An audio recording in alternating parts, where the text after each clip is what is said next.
আচলতে আমাৰ এই যিটো কাম যিখিনি কাম আজি 6টা গুৰুত্বপূৰ্ণ পথ নিৰ্মাণৰ কাম আজি আমি শুভাৰম্ভ কৰিছোঁ। আমাৰ বিভাগৰ বিশেষকৈ লোক নিৰ্মাণ বিভাগৰ আমাৰ কাৰ্যবাহী অভিযন্তা ডেকা ডাঙৰীয়াকে প্ৰমুখ কৰি আমাৰ গোটেই দলটো আছে আৰু আছে আমাৰ অন্যান্য সতীৰ্থসকল, যিসকল সতীৰ্থই এই গোটেই কামখিনি সহায় সহযোগ কৰিছিল। কিন্তু আমাৰ এই গোটেই নিয়মটো যিটো নিয়ম, সেই নিয়মটো কৰোঁতে মেলোতে দেৰি হ'ল আৰু নিৰ্বাচনো সমাগত। কিন্তু নিৰ্বাচন পিছুৱাই গ'লেও আমাৰ এই কামটো আমি কৰিব লাগিব এইকাৰণেই যে লোক নিৰ্মাণ বিভাগৰ নিৰ্দিষ্ট কিছুমান লক্ষ্য আৰু উদ্দেশ্য আছে।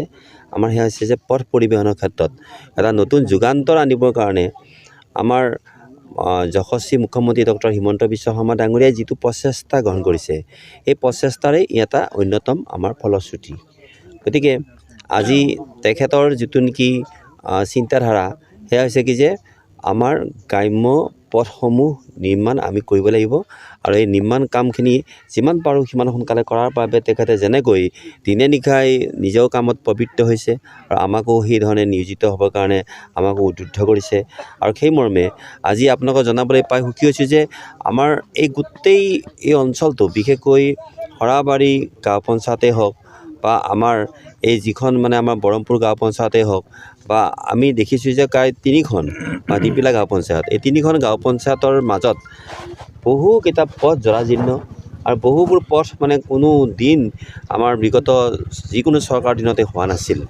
আৰু সেই কামখিনি কৰাৰ কাৰণে আমাৰ লোক নিৰ্মাণ বিভাগে আমাৰ কেইবাগৰাকীও আমাৰ সংখ্যালঘু মৰ্চাৰ, বিশেষকৈ উমৰকে হওক বা বাহুলে হওক বা এইসকলে কাৰণ অক্লান্তভাৱে তেওঁলোকক সহায় কৰিছে আৰু তেওঁলোকেও সেইমতেই কামখিনি সুন্দৰভাৱে কৰিছে আৰু কৰাৰ কাৰণে আজি সেই গোটেই আমাৰ পশ্চিম দৰঙৰ যিটো অঞ্চলে সদায় যাতায়াতিৰ ক্ষেত্ৰত বা উন্নয়নৰ ক্ষেত্ৰত বাধাৰ সন্মুখীন হৈ আছে, আজি নতুন ধৰণে পথ নিৰ্মাণে এটা নতুন যুগান্তৰৰ সৃষ্টি কৰিলে।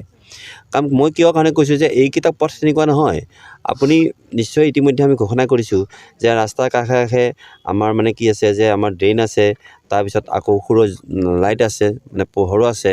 গতিকে এখন চহৰে যিখিনি ন্যূনতম যিখিনি সুবিধা পায়, সেইখিনি সুবিধাৰেই এই গ্ৰাম্য পথকেইটাও নিৰ্মাণৰ কাৰ্য সুন্দৰভাৱে আজি আৰম্ভণি কৰিছোঁ আমি।